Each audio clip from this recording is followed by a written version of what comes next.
booliiska ciidanka Somaliland oo xalay ku geeriyooday magaalada Hargeysa. Haddaba maxay tahay sababta uu geeriyooday taliyaha booliiska ee Somaliland?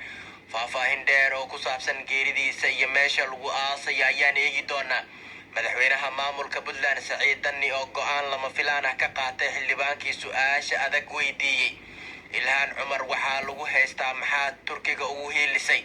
Wasiir Sabriye waxa uu shaaca ka qaaday sirta ka dambaysa Ahlu Sunna waxaana uu ku qaaday weerar afka ah.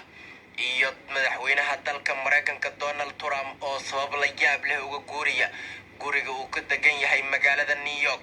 waan eegi doonaa sidoo kale kusoo dhawaada saaxiibayaal qodobadaas oo dhammaystiran.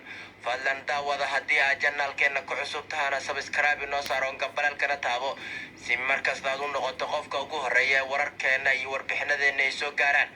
ugu horreyntiina barnaamijkeena waxaan ku bilaabaynaa dhankaas iyo Somaliland. taliyihii booliiska Somaliland ayaa xalay geeriyooday. allaha u naxariistee waxaa magaalada Hargeysa ku geeriyooday taliyihii ciidanka booliiska ee maamulka Somaliland Jenaraal Cabdullaahi Fadal Iimaan, kaasoo weliba xilkaasi muddo dheer soo hayay. taliyaha oo maalmihii lasoo dhaafay ku xanuunsanay magaalada Hargeysa ayaa xalay ku geeriyooday isbitaalka lagu magacaabo International ee gudaha magaaladaasi ku yaala. madaxda Somaliland ayaa ka tacsiyeysay geerida naxdinta leh ee ku timid Jenaraal Cabdullaahi Fadal Iimaan, taliyihii ciidanka booliiska Somaliland. sidoo kale waxaa ka tacsiyey madax ka tirsan dowladda federaalka ah oo ugu horeeyay ra'iisul wasaare ku-xigeenka xukuumadda Mahdi Maxamed Guuleed Qadar. jananka ayaa maanta waxaa lagu aasayaa sida uu qorshu yahay magaalada Hargeysa ee Somaliland caasimadda u ah, waxaana aaskiisa la filayaa inay ka qayb galaan madax sare oo ka tirsan maamulka Hargeysa sida madaxweynaha maamulkaasi Muuse Biixi Cabdi iyo mas'uuliyiin kale.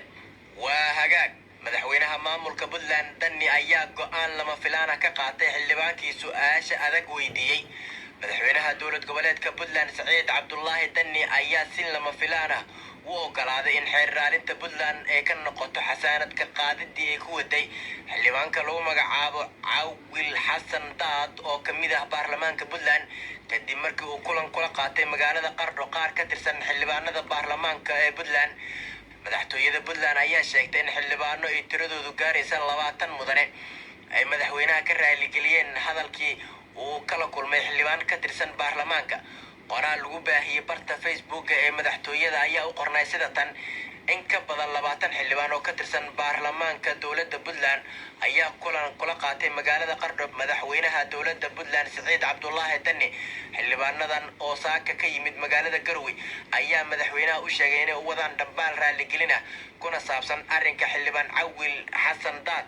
mudanayaasha ka tirsan baarlamaanka waxay madaxweynaha u cadeynayaan in habdhaqankii ka dhacay furitaankii kalfadhiga 45aad ee baarlamaanka Puntland ay ahayd wax aanan u qalmin dowladnimada Puntland ee 21 tirsatay.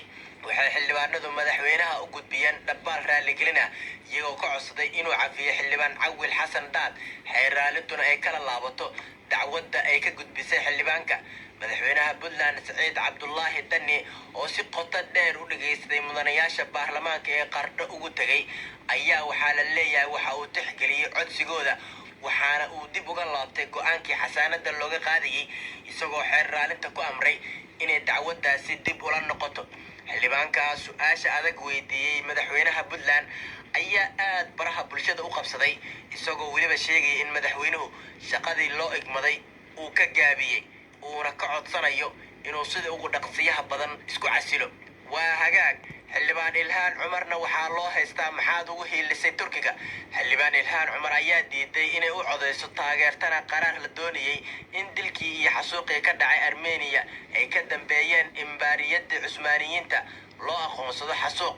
Ilhaan ayaa waxa ay sheegtay hadiiba tallaabadaasi la qaadayo loo baahan yahay in xasuuqiyo badan oo dunida ka dhacay la keeno.